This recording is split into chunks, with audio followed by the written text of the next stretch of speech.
लोगों के लिए जो जीके जीएस की हमारी स्पेशल सीरीज चल रही है उसको हम लोग जो है फ्रेंड्स स्टार्ट करेंगे। तो आपको बता दूं कि आज की इस सेशन के अंदर में हम लोग बहुत सारे इंपॉर्टेंट क्वेश्चंस को सॉल्व करने वाले हैं और साथ ही साथ आप लोगों के लिए एक अनाउंसमेंट भी है।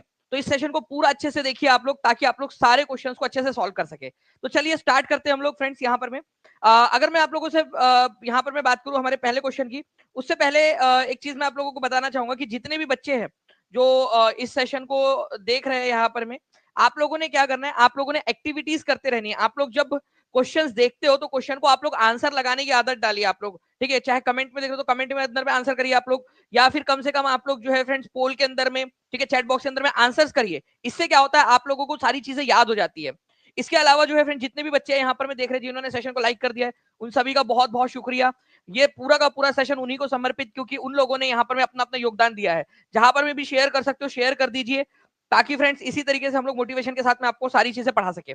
चलिए, जिन्होंने भी सेशन को लाइक कर दिया हाथ ऊपर कर देंगे जल्दी जल्दी से। देखिए फ्रेंड्स, पहला क्वेश्चन है आप लोगों का, पंत वन्य जीव अभयारण्य आप लोगों का कौन से जिले के अंदर में स्थित है, ये आपको बताना है। पंत वन्य जीव अभयारण्य, जल्दी से बताएंगे आप सभी के सभी। पंत वन्य जीव अभयारण्य कहां पर में है?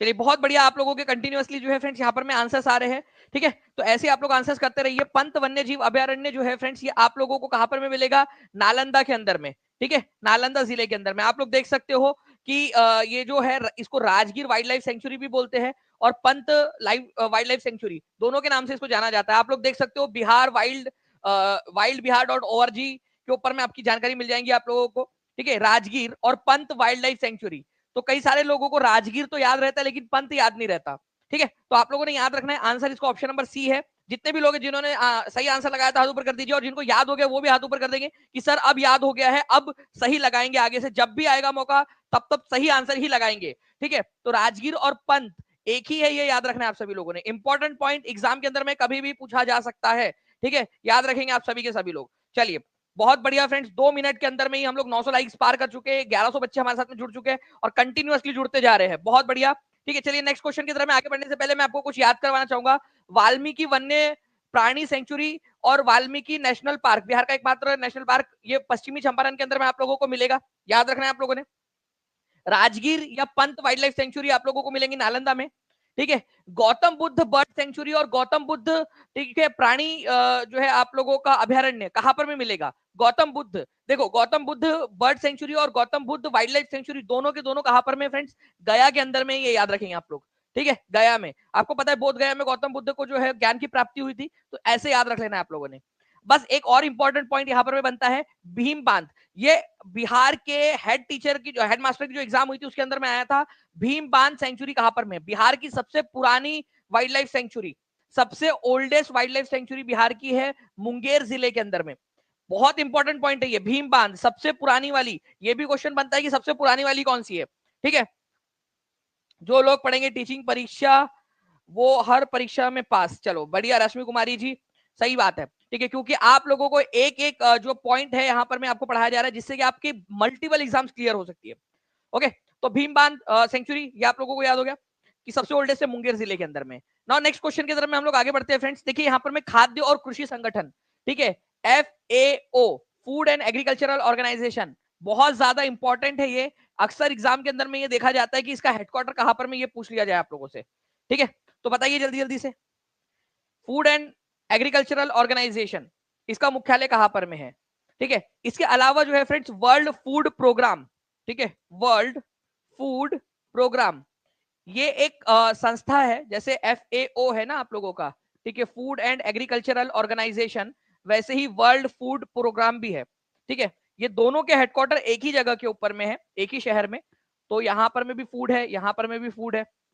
समझिए आप लोग की जो दुनिया भर में लोग हैं उनके खाने पीने के लिए काम करते हैं ये लोग, की कोई भी भूखा ना रहे।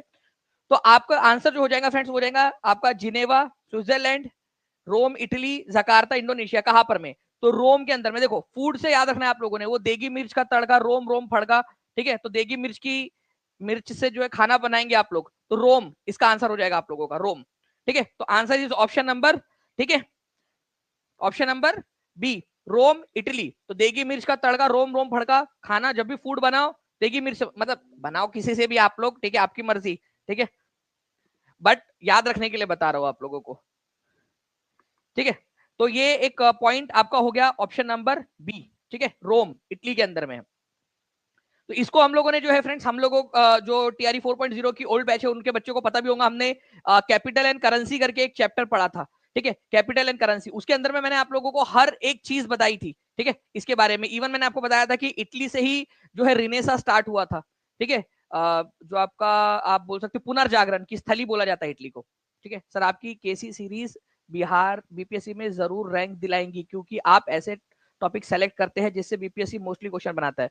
एग्जैक्टली अर्णव ठाकुर जी, और आज की जो मेरी घोषणा है वो इसी चीज से रिलेटेड है, ठीक है। नेक्स्ट क्वेश्चन में मैं उसी चीज से रिलेटेड एक घोषणा करने वाला हूँ अभी आप लोगों की, जो मैं अभी बता रहा था। बाकी बच्चों को पता चल भी गया होगा, बहुत सारे बच्चों को उनको नोटिफिकेशन आ गया होगा, ठीक है। चलिए मैं इसको ये नेक्स्ट क्वेश्चन देख लेते हैं, उसके बाद में मैं वो घोषणा करूंगा। जल्दी से देखिए यहाँ पर मैं आप लोग इस क्वेश्चन को पहले, चलिए 6 मिनट के अंदर में 1800 बच्चे यहाँ पर जुड़ चुके हैं फ्रेंड्स हमारे साथ में, 1200 के करीब लाइक हो चुके हैं। जल्दी जल्दी से सेशन लोग लाइक एंड शेयर करते रहेंगे सभी के सभी, ठीक है। चलिए बहुत बढ़िया। और आप लोगों को जो है वो नॉलेज कैप्सूल पसंद आ रहा है जो हम पेड क्लास में कर रहे हैं। कल रात में भी हमने एक नॉलेज कैप्सूल किया था, ठीक है। तो आप लोगों को उसी से रिलेटेड एक चीज बताना है मैंने, ठीक है, एक इंपॉर्टेंट आप लोगों के लिए खुशखबरी। पंत वाइल्ड लाइफ सेंचुरी जो है फ्रेंड्स, आप लोगों को बताना है कि कौन सा वाला युग्म सही है, जो गलत है ऑब्वियसली बात है वो आपको सीखने मिलेगा गलती से। पंत वाइल्ड लाइफ सेंचुरी आपको पता है कहां पर में है, ठीक है, ये गलत है आपका। अभी आप लोगों को थोड़ी देर पहले मैंने बताया। Gautam Buddha wild life sanctuary Munger में नहीं है, कहा है आप बताओगे। विक्रमशिला डॉल्फिन सेंचुरी, ठीक है, ये आप लोगों का सही है। विक्रमशिला डॉल्फिन सेंचुरी जो है आपका गंगेटी, डॉल्फिन गंगेटी का जो गंगा में रहने वाली जो डॉल्फिन है उसके लिए एक सेंचुरी बनाई गई है, वो भागलपुर के अंदर में है। ये बिल्कुल सही है आपका, ठीक है, ये सही है। ये दोनों क्यों गलत है, इसके सही आंसर आप मेरे को कमेंट करके बताइए, ठीक है। पंत या फिर राजगीर, जिसको आप लोग बोलते हो राजगीर वाइल्ड लाइफ सेंचुरी, ये आपको नालंदा जिले के अंदर में मिलेगी, नालंदा में, ठीक है, नालंदा में। वही गौतम बुद्ध जो है ये आप लोगों को गया में मिलेंगे, गया में। मुंगेर के अंदर में है भीम बांध वाइल्ड लाइफ सेंचुरी, ठीक है, भीम बांध वाइल्ड लाइफ सेंचुरी मुंगेर के अंदर में, ठीक है। चलिए तो ये एक पॉइंट था जो आप लोगों ने याद रखना था। नाउ अब आपको याद हो गया पंत और राजगीर नालंदा में है, सभी को याद हो गया, लिख देंगे एक बार कमेंट के अंदर में ताकि और अच्छे से याद हो जाए आप लोगों को, ठीक है। Gautam Buddha wild life sanctuary गया में है और मुंगेर के अंदर में भीम बांध है। विक्रमशिला डॉल्फिन सेंचुरी अपने आप में एक क्वेश्चन बन सकता है आप लोगों का, तो प्लीज इसको भी याद रखना है, भागलपुर जिले के अंदर में, ठीक है। गंगा के अंदर में पाई जाने वाली डॉल्फिन के लिए, साफ पानी में पाई जाती है जो गंगेटिक डॉल्फिन है, डॉल्फिन गंगेटिका उसको बोला जाता है, भारत का राष्ट्रीय, ठीक है, आपका जो है जलीय जीव है, ठीक है, डॉल्फिन गंगेटिका। नाउ अब मैं आप लोगों के लिए जो घोषणा कर रहा हूं फ्रेंड्स उसको भी ध्यान से समझिएगा आप सभी के लोग, ठीक है, इंपॉर्टेंट वाली।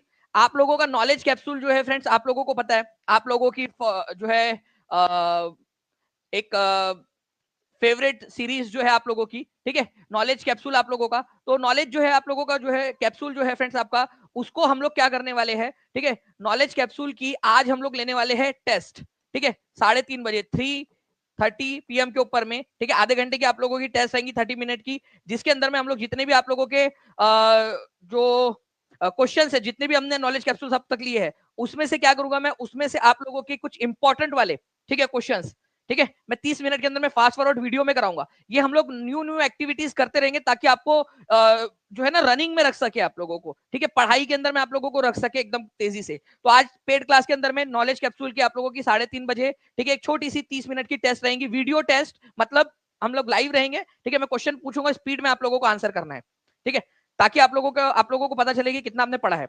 और जितने बच्चे भी जुड़ना चाहते हैं वो लोग जुड़ सकते हैं फ्रेंड्स, आप लोग भी टीचिंग परीक्षा के साथ में, ताकि आप लोगों की प्रिपरेशन होती रहे। और कल वाली जो नॉलेज कैप्सूल हुई थी उसके भी 1-2 क्वेश्चन मैं रखूंगा उसमें। चलिए तो ये आप लोगों ने थोड़ा सा देख लिया फ्रेंड्स। नेक्स्ट क्वेश्चन की तरफ में हम लोग आगे बढ़ते हैं आप लोगों के, ठीक है, इसको याद रखिएगा आप लोग। नेक्स्ट क्वेश्चन आप लोगों की स्क्रीन के ऊपर में, ठीक है, ये रहा।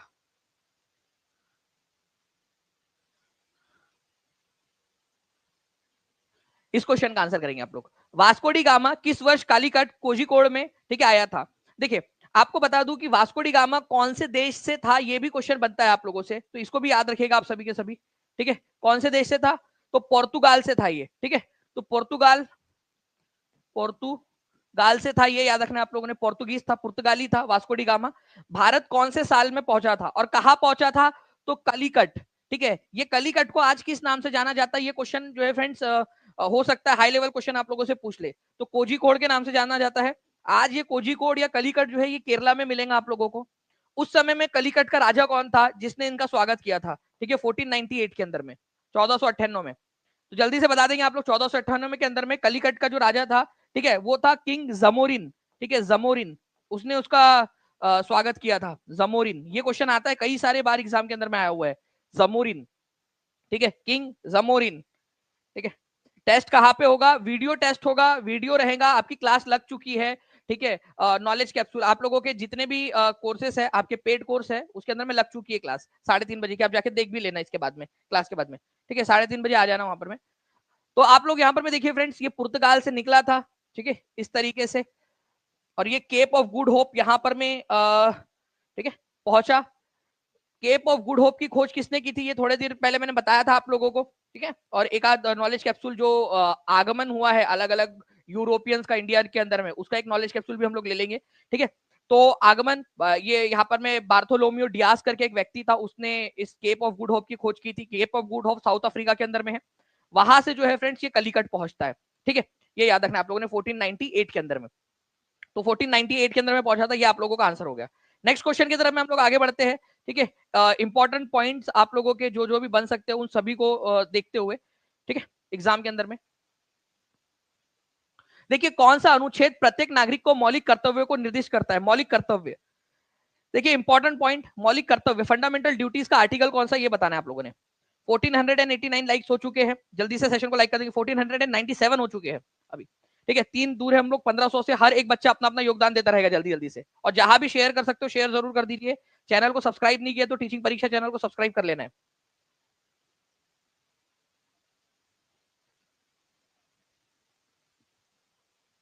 देखिए मौलिक कर्तव्य जो है फ्रेंड्स, फंडामेंटल ड्यूटीज, जैसे कि आप लोगों के कुछ अधिकार होते हैं वैसे आपकी कुछ ड्यूटीज भी होती है। जैसे लेक्चर देखना, ठीक है, अब सरकार ने तो अधिकार नहीं दिया, लेकिन चलो टीचिंग परीक्षा की तरफ से आपको एक अधिकार मिला है कि आप ये लेक्चर देख रहे हो, बट आपकी भी ड्यूटी बनती है हर एक बच्चे की। जितने 2300 बच्चे यहाँ पर 2400 बच्चे देख रहे हैं, उन सभी की ड्यूटी बनती है कि वो अपना कुछ कर्तव्य भी करे। ठीक है, पहले क्या था, हमारे देश के अंदर में फंडामेंटल ड्यूटी नहीं थी, तो फिर सरकार ने देखा कि यार लोग जो होते हैं ना वो अपनी ड्यूटी नहीं निभाते, उनको सिर्फ चाहिए होता है, देना कुछ नहीं होता है उनको। मतलब उनको जितना दे दो वो तब तक खुश रहते, लेकिन कुछ भी अगर उनसे बोल दिया जाए कि आपको ये ड्यूटी करनी है या आपको ये देना है या आपको वो करना है, तो वहां पर में वो हो जाते हैं एकदम, ठीक है, कि भाई हम तो कुछ नहीं देंगे, मतलब कुछ नहीं देंगे। तो फिर जो है 1976 के अंदर में, ओके, 42वें संविधान संशोधन के जरिए हमारे भारत सरकार ने जो है क्या किया, ठीक है, संविधान में संशोधन करके पार्ट नंबर 4A जोड़ा, क्योंकि उनको समझ गया था कि जब तक लोगों से बोला ना जाए वो कुछ नहीं करते। ठीक है, अरे अगर आज इंदिरा गांधी जिंदा होती तो उनको पता चलता कि सही बात है करके, देखो बच्चे जो है यहाँ पर में रिस्पॉन्स तक नहीं करते क्लास के अंदर में। ठीक है, तो बात सही थी उनकी। तो रशिया से, ठीक है, यूएसएसआर, ठीक है, जो कि टूट चुका है अभी, रशिया बन चुका है वो, वहां से हम लोगों ने जो है आर्टिकल नंबर 51A के अंदर में पहले 10 फंडामेंटल राइट्स लिए थे और फंडामेंटल ड्यूटीज ली थी। फिर इन फंडामेंटल ड्यूटीज में एक फंडामेंटल ड्यूटी बाद में और जोड़ी गई। ठीक है, और वो फंडामेंटल ड्यूटी थी आप लोगों की बच्चों को, अपने जितने भी बच्चे हैं अपने खुद के, ठीक है, या जो आपके कस्टडी के अंदर में बच्चे हैं उनको पढ़ाने की, ठीक है, उनको शिक्षा देने की जिम्मेदारी। तो टोटल अभी जो है आपकी 11 फंडामेंटल जो है फ्रेंड्स ड्यूटीज है टोटल। तो एक ही आर्टिकल है इसका, आर्टिकल नंबर 51A, उसके अंदर में दिया गया है इसको। ठीक है, हिंदी में कभी कभार जो है ना इसको 51, ठीक है, आर्टिकल नंबर 51 क भी बोल दिया जाता है। ठीक है, ये याद रखना है आप लोगों ने, क्योंकि ए का मतलब ही क होता है ना, ABCD तो ए से स्टार्ट होती है, लेकिन देवनागरी क ख ग घ से स्टार्ट होती है, इसलिए क। ठीक है, तो 51A बोलो या 51 क बोलो, एक ही बात है वो। ठीक है, ओके, तो आर्टिकल नंबर 51A, 51 क, ये याद रखना आप लोगों ने, इंपॉर्टेंट है, एग्जाम के अंदर में पूछे जाने की संभावना है। तो पार्ट नंबर कौन सा है? 4A, ये लिख देंगे आप सभी लोग। ठीक है, कब जोड़ा गया था, कौन से संविधान संशोधन से जोड़ा गया था फंडामेंटल ड्यूटीज को, कि भाई जैसे अगर लोगों को अधिकार दिए गए तो उनको कुछ, उनकी कुछ ड्यूटीज भी होनी चाहिए। ठीक है, क्योंकि बिना ड्यूटी के काम ही नहीं कर रहा था कोई भी कुछ भी। उसके बाद में 1976 के अंदर में जोड़ा गया था, ये भी याद रखना है। इसके अलावा जो है फ्रेंड्स, ये कौन सी कमेटी थी जिसने इसको सजेस्ट किया था, ये क्वेश्चन बन सकता है आप लोगों का। ठीक है, तो फंडामेंटल ड्यूटीज जोड़ने की जो सिफारिश थी, ठीक है, जो सिफारिश थी ये कौन सी कमेटी ने की थी? तो सिफारिश की थी स्वर्ण सिंह कमेटी ने, स्वर्ण, ठीक है, सिंह कमेटी, स्वर्ण सिंह कमेटी जो थी उन्होंने, वो कमेटी बनाई गई थी, उन्होंने ये सिफारिश की थी। ओके चलिए, सरदार स्वर्ण Singh committee. Now next question जो है फ्रेंड्स, भारत, ये क्वेश्चन हम लोगों ने कल रात में नॉलेज कैप्सूल में हम लोगों ने पढ़ा है, ठीक है, आप लोगों की फेवरेट कैप्सूल, ठीक है, नॉलेज कैप्सूल। कल रात में पेड क्लास के अंदर में नॉलेज कैप्सूल में हमने ये पढ़ा था। हर एक बच्चा जो है इसका आंसर कर देगा, करेगा भी, ठीक है। जितने भी बच्चे थे वो हाथ भी ऊपर कर दीजिए कल रात में जो क्लास में थे या जिन्होंने क्लास देखी है। सर मेरी फ्रेंड को आपका कोर्स लेना है। नीतू सिंह जी, नीतू कुमारी आप ले चुके हो, आप अपनी फ्रेंड को भी जो है वो बता सकते हो कि किस तरीके से करना है, या फिर आप उनको नंबर दे दीजिए, नीचे में नंबर चल रहा है 761110110196988844, उस पर कॉल करवा दीजिए, ठीक है, या आप उनको बता दीजिए कि ऐप से कैसे लेते हैं, ऐप से भी डायरेक्टली कर सकते हैं। चलिए बहुत बढ़िया फ्रेंड्स, आप लोगों के आंसर्स आ रहे हैं, ठीक है। भारत की संचित निधि, कल रात में हमने संचित निधि, ठीक है, कंटिजेंसी फंड, कंसोलिडेटेड फंड और पब्लिक अकाउंट्स, ठीक है, संचित निधि जिसको समाकित निधि भी बोलते हैं, ठीक है, आपका आकस्मिक निधि, कंटिजेंसी फंड, और भारत का जो पब्लिक अकाउंट है उसके बारे में हम लोगों ने देखा। हमने देखा कि संचित निधि का जो आर्टिकल है वो है आर्टिकल नंबर 266 सब क्लॉज 1, ठीक है, आर्टिकल नंबर 266, कई बार सिर्फ केवल 266 लिख दिया जाता है, सब क्लॉज 1 छोड़ दिया जाता है, लेकिन एक्चुअल में उसका है 266 सब क्लॉज 1, जिसमें संचित निधि की बात की गई है। अगर संचित निधि से पैसे जो है निकालना है भारत सरकार को, ठीक है, तो उसकी पार्लियामेंट की अप्रूवल की जरूरत होती है, कुछ चीजों को छोड़कर, जैसे कि सुप्रीम कोर्ट की सैलरी, ठीक है, सुप्रीम कोर्ट के जजेस की सैलरी और पेंशन, ठीक है, कंट्रोलर एंड ऑडिटर जनरल जो होता है उनकी सैलरी और पेंशन, ठीक है, इलेक्शन कमीशन जो होते हैं उनके मेंबर्स की सैलरी और पेंशन, यूपीएससी के मेंबर्स और उनके चेयरमैन की सैलरी और पेंशन, जो जो इंपॉर्टेंट वाली जो पोस्ट है जिनके पैसे नहीं रोके जा सकते, उनके उनको छोड़कर बाकी अगर कोई भी पैसा निकालना है तो संचित निधि से पैसा, संचित निधि का मतलब होता है जो भी पैसा सरकार के पास में टैक्स में आ रहा है वो सारा का सारा संचित निधि में जाएगा। कल रात में हमने डिटेल में पूरा पढ़ा है, जो बच्चे अभी तक नहीं जुड़े हैं वो अपना नुकसान कर रहे हैं, ठीक है, जल्दी से जुड़ जाइए ताकि ऐसा ना हो कि आप लोग लेट हो जाए, और इतनी सारी पोस्ट है लेकिन आप लोग सारे के सारे लोग जुड़कर ऐसा कर सकते हैं कि पूरा का पूरा सिलेक्शन टीचिंग परीक्षा से ही हो, ठीक है, आप लोग सब मिलकर ये कर सकते हैं। तो जल्दी से जुड़कर पूरा का पूरा जो है पोस्ट, उसके ऊपर में क्या करना है,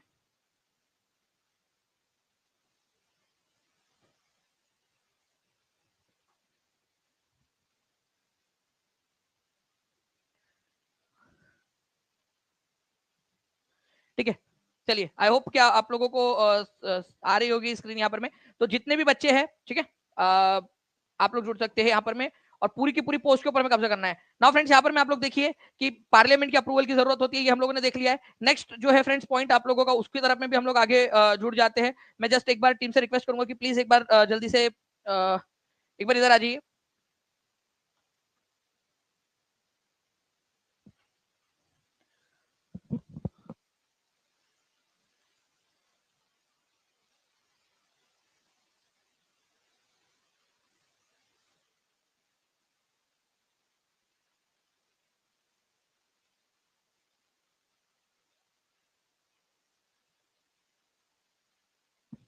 तो थोड़ा सा यहाँ पर में फ्लक्चुएशन आया, लेकिन मैं तब तक आप लोगों से सवाल पूछता हूँ, आप लोग जो है आंसर करते जाएंगे, ठीक है। मैं और भी क्वेश्चंस है जो आपको करवाने वाला हूँ मैं अभी, ठीक है, और आपको बता दूं आज 3:30 बजे आप लोगों की जो है नॉलेज कैप्सूल की जो है टेस्ट भी है, ओके। तो ये भी आप लोगों ने ध्यान रखना है, आप सभी लोगों ने, ठीक है, नॉलेज कैप्सूल की टेस्ट भी आप लोगों की।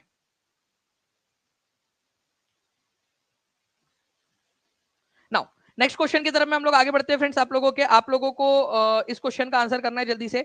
2011 की जनगणना के अनुसार, ठीक है, पूरे विश्व की जनसंख्या का कितना प्रतिशत भारत में रहता था 2011 की जनगणना के अनुसार, जल्दी बताइए आप लोग। 2011 की जनगणना के अनुसार पूरे विश्व का कितने प्रतिशत भारत के अंदर में रहता है? चलिए जल्दी जल्दी से आंसर करते रहेंगे सभी के सभी लोग, और आज 3:30 बजे नॉलेज कैप्सूल की टेस्ट में जुड़ना ना भूले, ठीक है। एक छोटी सी टेस्ट, केवल 30 मिनट की वीडियो टेस्ट रहेंगी, मतलब मैं वीडियो में आऊंगा आप लोगों से, और जो भी नॉलेज कैप्सूल अब तक हुए हैं उनके ऊपर मैं सवाल पूछूंगा आप लोगों से, मिक्स क्वेश्चन, ठीक है, ताकि आपकी रिवीजन हो जाए अच्छे से। तो आपको बता दूं पूरे पूरे दुनिया में, ठीक है, जितनी भी पॉपुलेशन है उसका 17.5% भारत के अंदर में रहता है, ठीक है, एज पर दी 2011 की सेंसस का डेटा, ठीक है। तो 17.5% ये याद रखना है आप लोगों ने, ठीक है। इंपॉर्टेंट है। ये आप लोगों का यूपी जूनियर की एग्जाम हुई थी अभी 2023 के अंदर में, उसके अंदर में 2022 के अंदर में, उसमें एक क्वेश्चन आया था 2022 के यूपी जूनियर के एग्जाम के अंदर में, ठीक है, कि भाई कितने प्रतिशत जनसंख्या भारत में रहती है, तो 17.5%। इसको याद रखिए आप लोग, यूट्यूब पे नहीं, पेड क्लास के अंदर में होगी आप लोगों की, क्योंकि नॉलेज कैप्सूल वो उसका टीआरई 4.0 का पार्ट है ना, वो नॉलेज कैप्सूल उसका, इसी वजह से, ठीक है। चलिए, तो 2 इसका आंसर हो जाएगा आप लोगों का। प्लीज इस पर्टिकुलर पॉइंट को आप लोग याद रखेंगे, इंपॉर्टेंट है और एग्जाम के अंदर में पूछने की संभावना आप लोगों की बन जाती है, ठीक है।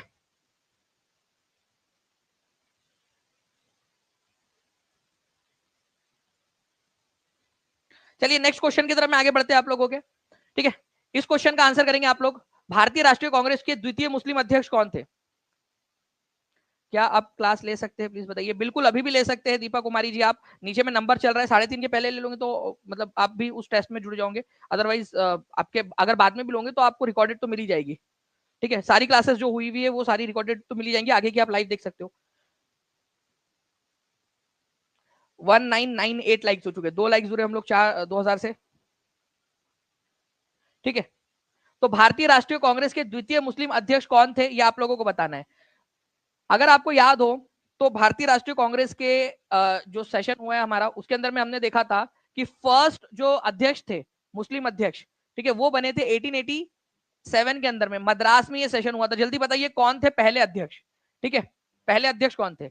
अब मैं आपको सेकंड वाले बता रहा हूं, ठीक है। सेकंड वाले जो बने थे, ये याद रखना आप लोगों ने, ये सेशन हुआ था आप लोगों का 1896 के अंदर में, कलकत्ता के अंदर में हुआ था सेशन, ठीक है, कलकत्ता में। और रहमतुल्ला एम सयानी ये अध्यक्ष थे, ये सेकंड नंबर के अध्यक्ष थे। इसकी खास बात पता है आप लोगों को 1996 के सेशन की, कोई मुझे बता सकता है? जी बताइए जल्दी जल्दी से। 1990 जो 1896 के अंदर में जो सेशन हुआ था, उसकी खास बात, वंदे मातरम पहली बार इसके अंदर में गाया गया था। वेरी गुड, बहुत बढ़िया, जितने भी बच्चे हैं जो आंसर कर रहे हैं, वंदे मातरम पहली बार गाया गया था, ठीक है। तो वंदे मातरम सॉन्ग पहली बार इसी सेशन के अंदर में गाया गया था, 1896 के सेशन के अंदर में। रहमतुल्ला एम सयानी इसके अध्यक्ष थे, ठीक है। नाउ अब मैंने आप लोगों से पूछा कि पहले अध्यक्ष कौन थे, तो पहले अध्यक्ष थे बदरुद्दीन तैयब जी, ये याद रखना है आप लोगों ने, बदरुद्दीन तैयब जी फर्स्ट थे, ये फर्स्ट थे, ठीक है, फर्स्ट मुस्लिम अध्यक्ष। और ये सेकंड मुस्लिम अध्यक्ष, क्योंकि यहां पर मैं द्वितीय मुस्लिम अध्यक्ष पूछा है, और ये बीपीएससी में आया हुआ क्वेश्चन है, बीपीएससी के प्रीलिम्स के अंदर में आया हुआ क्वेश्चन आप लोगों का, ठीक है। चलो आगे बढ़ते हैं हम लोग फ्रेंड्स, यहां पर मैं अब एक क्वेश्चन आप लोगों को मैं चैलेंज करो, इस पर्टिकुलर क्वेश्चन का आंसर आप लोग करके बताइए मुझे जल्दी से, ठीक है। मैं चैलेंज करता हूं आप सभी लोगों को, इस क्वेश्चन का आंसर करके बताओ। निम्नलिखित में से किस जिले में बिहार का एकमात्र राष्ट्रीय उद्यान है? नालंदा में, भागलपुर के अंदर में, पश्चिमी चंपारण। अच्छा चलिए, यहाँ पर मैं आप लोगों को एक और दूसरा, पहले यहाँ पर मैं कुछ इंपॉर्टेंट इंफॉर्मेशन है, ठीक है, वो आप लोगों को दे देता हूं मैं, ठीक है, जस्ट अ सेकेंड।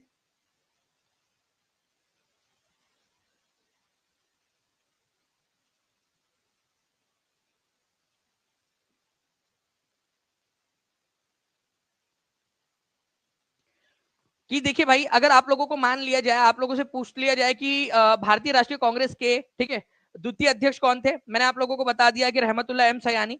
लेकिन अगर आप लोगों से एक क्वेश्चन यहाँ पर में ये भी तो पूछा जा सकता है, ठीक है, कि वंदे मातरम, अगर वंदे मातरम, मान लीजिए कि अगर आप लोगों से वंदे मातरम पूछ लिया गया और आप लोगों से बोला गया कि वंदे मातरम जो है 1896 में गाया गया था, तो जन गण मन कब गाया गया था, जन गण मन कौन से साल गाया गया था और कौन से सेशन में गाया गया था, ये भी आप लोग बता दीजिए, ठीक है। तो वंदे मातरम जो है 1896 के अंदर में, ठीक है, कलकत्ता अधिवेशन के अंदर में गाया गया था, कलकत्ता अधिवेशन में, ठीक है। जन गण मन जो है फ्रेंड्स, ये 1911 में गाया गया था, ये बहुत इंपॉर्टेंट पॉइंट है, 1911 के कलकत्ता अधिवेशन के अंदर में, कलकत्ता अधिवेशन के अंदर में, ठीक है। इस समय में अध्यक्ष मैंने आपको बता दिया 1896 के अंदर में रहमतुल्लाह एम सयानी जो सेकंड मुस्लिम अध्यक्ष थे वो थे। इस समय में अध्यक्ष कौन थे ये बता दीजिए आप लोग। चलो एक हाई लेवल क्वेश्चन, मैंने पिछला लेक्चर जिसने भी देखा है, कल हम लोगों ने किया हुआ है यूट्यूब पे, और उससे पहले मैंने 3-4 दिन पहले पेड क्लास में पूरा डिटेल में भी उसको एक्सप्लेन किया है, तो दोनों जगह पे आपकी रिवीजन हुई होंगी। जो बच्चे पेड में, उन लोगों ने दोनों जगह पे देखा होगा, दोनों जगह पे रिवीजन हो गई होंगी। बिशन नारायण धर, BN, ठीक है, धर, ये क्वेश्चन पूछे जाने की संभावना बन रही है, प्लीज इसको ध्यान रखिएगा आप लोग, ठीक है। चलो आगे बढ़ते हैं हम लोग फ्रेंड्स, यहाँ पर मैं आप लोगों को बताना है इस पर्टिकुलर क्वेश्चन का आंसर, जल्दी से कमेंट करेंगे आप लोग, अब इस क्वेश्चन का आंसर करें।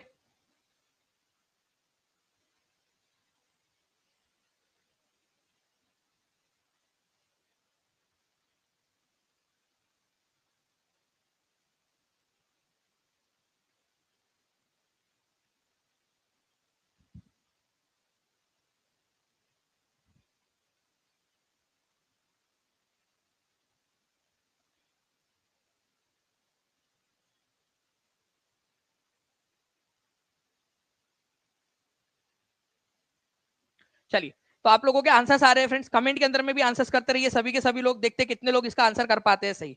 तो अगर आप लोगों से बोला जाए कि बिहार का एकमात्र राष्ट्रीय उद्यान कहां पर में है, तो बिहार का एकमात्र राष्ट्रीय उद्यान ना तो नालंदा में है, ना तो भागलपुर में, ना तो पूर्वी चंपारण के अंदर में, वो है आप लोगों का, ठीक है, पश्चिमी चंपारण, वेस्ट चंपारण के अंदर में, वेस्ट चंपारण के अंदर में है आप लोगों का, ठीक है, पश्चिमी चंपारण में। तो आंसर इसका ऑप्शन नंबर 5 हो जाएगा। कितने लोगों ने सही लगाया, हाथ ऊपर कर दीजिए, कितने लोगों का दिमाग चल गया था, ठीक है। सी जितने भी लोगों ने लगाया है वो लोग गलत हो गए, क्योंकि उन्होंने ईस्ट और वेस्ट के अंदर में कंफ्यूजन कर दिया है, ठीक है, वो कंफ्यूज हो गए ईस्ट और वेस्ट के अंदर में। आंसर क्या होगा आप लोगों का, आंसर होगा नन ऑफ द अबव, क्योंकि वेस्ट चंपारण होना चाहिए था आप लोगों का, ठीक है। क्या नाम है उसका जल्दी बताइए आप लोग। वाल्मीकि राष्ट्रीय उद्यान, ठीक है, ये याद रखना है आप लोगों ने, वाल्मीकि, ठीक है, वाल्मीकि राष्ट्रीय उद्यान उसका नाम है, ठीक है। और वाल्मीकि नेशनल पार्क पश्चिमी चंपारण के अंदर में है, ठीक है। तो ये पॉइंट है इंपॉर्टेंट वाला, आप लोग याद रखोगे। 3500 बच्चे देख रहे हैं, और अपनी फंडामेंटल ड्यूटीज आप लोगों में से कई सारे बच्चे जिन्होंने नहीं निभाई है, ठीक है, इसी वजह से जो है आप लोग देख रहे हो कि क्लास जो है आप लोगों की पेट के अंदर में हम लोगों की 3:30 बजे जो है वो और ज्यादा जो है हम लोग क्वेश्चन जो बचे हुए क्वेश्चन है उसको उसमें करेंगे हम लोग, ठीक है। चलिए, नाउ नेक्स्ट क्वेश्चन की तरफ में हम लोग आगे बढ़ते हैं फ्रेंड। बिहार का अधिकांश क्षेत्र इसके अंदर किसके अंतर्गत आता है, बिहार का अधिकांश क्षेत्र जो है फ्रेंड्स कौन से इसके अंदर में आता है, ये आप लोगों को बताना है, ठीक है। तो बिहार का अधिकांश क्षेत्र जो है ये एलुवियल सॉइल के अंतर्गत आता है, ये याद रखेंगे। एलुवियल सॉइल कब बनती है, कोई नदी है, ठीक है, ये नदी बह रही है, अब ये नदी के बहने से कई बार इसमें जब बाढ़ आती है ना, तो क्या होता है कि नदी अपने साथ में जो कुछ भी बहा कर लेकर आई है वो यहाँ पर में डिपॉजिट कर देती है, तो इससे जो मिट्टी बनती है उसको एलुवियल सॉइल बोला जाता है। एलुवियल सॉइल भी दो प्रकार की होती है, ठीक है, दो प्रकार की होती है वो। एक होती है आप लोगों की बांगर, ठीक है, बांगर, बांगर जो है ये ओल्ड एलुवियल सॉइल है, और एक है खादर, खादर, ठीक है। तो जो बांगर होती है ये ओल्ड होती है, ये याद रखना है आप लोगों ने, और खादर न्यू एलुवियल सॉइल होती है, नई वाली। ये बांगर जो मिट्टी होती है ये ओल्ड एलुवियल सॉइल है, इसके अंदर में कंकर पाए जाते हैं, कंकर, ठीक है। ये बीपीएससी टीआरई के एग्जाम में आया हुआ क्वेश्चन था कि कंकर कौन से वाले मिट्टी में पाए जाते हैं, तो जलोढ़ मिट्टी के बांगर प्रकार के अंदर में कंकर पाए जाते हैं, क्योंकि ये पुरानी मिट्टी है, ठीक है।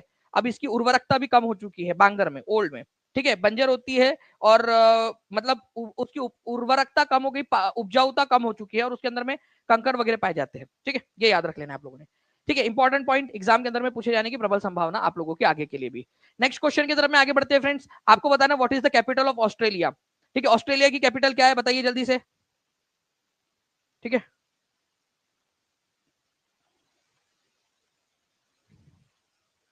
टॉप 10 को जैकेट प्लीज, कौन सा वाला जैकेट, ये वाला hoodie. What is the capital of Australia, Australia की कैपिटल क्या है ये बताएंगे आप सभी, ठीक है। तो ऑस्ट्रेलिया की राजधानी क्या है, देखिए ऑस्ट्रेलिया की जो राजधानी है फ्रेंड्स ये याद रखना आप लोगों ने, ये है कैनबेरा, ठीक है, कैनबेरा। बहुत सारे लोग भूल जाते हैं कि कैनबेरा है, सिडनी वगैरह याद रहता लोगों को, कैनबेरा याद नहीं रहता, ठीक है। अब मैं आपको बाकी की भी बता देता हूं, आप लोग यहां पर में देख लीजिए, कोपेन, ठीक है, कोपेन, पेन से याद रखना है आप लोगों ने, मार्क कर लो, मार्क करोगे आप, मार्क, जैसे ये मैंने मार्क लगा दिया, मार्क, ठीक है। तो डेनमार्क की है, डेन मार्क की है कोपेनहेगन, ओके। एथेंस जो है ये किसकी राजधानी है, ग्रीस की राजधानी है, ग्रीस की, ठीक है। तो ग्रीस की राजधानी है, आप लोगों को ये याद रखना है, कोपेनहेगन, ग्रीस की, ठीक है। तो एथेंस ग्रीस की राजधानी। ग्रीस के अंदर में क्या हुआ था, एथेंस के अंदर में क्या हुआ था, आप लोगों को एक इंपॉर्टेंट पॉइंट बता रहा हूं, हर कोई बच्चा इसको याद रखेगा, ठीक है। First modern Olympic, first modern Olympic, पहली बार जो अभी अभी मॉडर्न ओलंपिक स्टार्ट हुए, मॉडर्न ओलंपिक्स जो स्टार्ट हुए थे वो हुए थे 1896 के अंदर में, ठीक है। और ये आपके एथेंस के अंदर में ही हुए थे, 1896 के अंदर में एथेंस के अंदर में हुए थे, ये भी याद रख लेना है आप लोगों ने, ठीक है। अगर मैं हेलसिंकी की बात करूं तो हेलसिंकी जो है फ्रेंड्स ये याद रखना है आप लोगों ने, हेलसिंकी फिनलैंड की, ठीक है, फिनलैंड की कैपिटल है, फिनलैंड, ठीक है, हेलसिंकी फिनलैंड की कैपिटल है। तो ऐसे भी क्वेश्चन बन सकता है आप लोगों से, तो प्लीज इसको भी याद रख लीजिए, हो सकता है कभी भी एग्जाम के अंदर में आप लोगों से पूछ ले, ओके। तो मुझे लगता है कैनबेरा वाला क्वेश्चन तो कई सारे एग्जाम्स के अंदर में, एसएससी वगैरह के अंदर में तो अक्सर पूछा जाता है, तो इसको याद रख लेना है आप लोगों ने। बाकी मैं आप लोगों को बता दूं कि आपके पेड क्लास के अंदर में मैं पूरा का पूरा आप लोगों को इस तरीके से कैपिटल एंड करेंसी मैप के थ्रू, ठीक है, एक एक चीज जो भी है आप लोगों की, न्यू बैच के अंदर में भी हम लोग पढ़ने वाले हैं ऑस्ट्रेलिया, ऑस्ट्रेलिया के अंदर में जो आप लोगों के उसकी राजधानी के साथ साथ में जो इसके रेगिस्तान वगैरह होते हैं, जैसे आप लोगों से पूछ लिया जाता है ग्रेट जो है विक्टोरिया डेजर्ट कहाँ पर में है, ये सारी की सारी चीजें आप लोगों की, ठीक है, सिम्सन डेजर्ट कहाँ पर में, ये सब पूछा जाता है, वो सब हम लोग करेंगे। तस्मानिया सी कहाँ पर में है, तो जो जो भी पूछा जाता है, इवन आप लोग देखोगे यूरोप के अंदर में इधर साइड के अंदर ये नॉर्वे, स्वीडन, डेनमार्क, ठीक है, ये जो स्कैंडिनेवियन कंट्रीज है, इनकी कैपिटल और इनका क्या महत्व है, इसको भी हम लोग पढ़ने वाले हैं। ये आप देख सकते हो पूरा आप लोगों का वो कंट्रीज जो यूरोपियन यूनियन का पार्ट है, ठीक है, ब्रिटेन उससे बाहर निकल चुका है, आप लोगों को पता ही होगा, है ना, तो ब्रिटेन को छोड़ दिया जाए तो अभी 27 कंट्रीज बचे हैं। तो ये सारा का सारा आप लोगों का हम लोग कैपिटल एंड करेंसी वाले लेक्चर में देखेंगे पूरा, ठीक है, तो उसको भी याद रखेंगे आप लोग। नाउ अब देखिए एक इंपॉर्टेंट क्वेश्चन आप लोगों का जो आप लोगों से एग्जाम के अंदर में पूछा जाएगा, ठीक है, आपको बताना है कि निम्नलिखित में से कौन सा एक व्यय भारत की संचित निधि पर भारित नहीं है। कंसोलिडेटेड फंड ऑफ इंडिया, कितने लोगों को याद आ रहा है कंसोलिडेटेड फंड ऑफ इंडिया कब पढ़ा था हमने, जल्दी बताइए कमेंट करके, ठीक है, कंसोलिडेटेड फंड ऑफ इंडिया कब पढ़ा था हम लोगों ने, भारत की संचित निधि, कल रात में ही पढ़ा है हमने, ठीक है, आपका नॉलेज कैप्सूल में। कंसोलिडेटेड फंड ऑफ इंडिया ये याद रखना है आप लोगों ने 266, ठीक है, सब क्लॉज 1 में दिया हुआ है कंसोलिडेटेड फंड ऑफ इंडिया, ठीक है, ये भी याद रखना है। जी हाँ बिल्कुल, कल रात में ही पढ़ा हम लोगों ने, याद आप लोगों को जितने भी बच्चे थे, ठीक है, बहुत अच्छी बात है, नॉलेज कैप्सूल के अंदर में पढ़ा है, रात में पढ़ा है, तो आप लोग पढ़े हैं, बहुत अच्छी बात, ठीक है। नाउ अब कंसोलिडेटेड फंड ऑफ इंडिया में मैंने आपको बताया कि कुछ सैलरी ऐसी होती है जो भारित होती है, चार्ज अपॉन होती है, कल रात में क्वेश्चन कराया ना मैंने, पूरा आपको पूरी लिस्ट दी है कि किनकी सैलरी जो है वो चार्ज अपॉन होती है, मतलब बिना वोट के संचित निधि से डायरेक्टली उनकी सैलरी चली जाती है।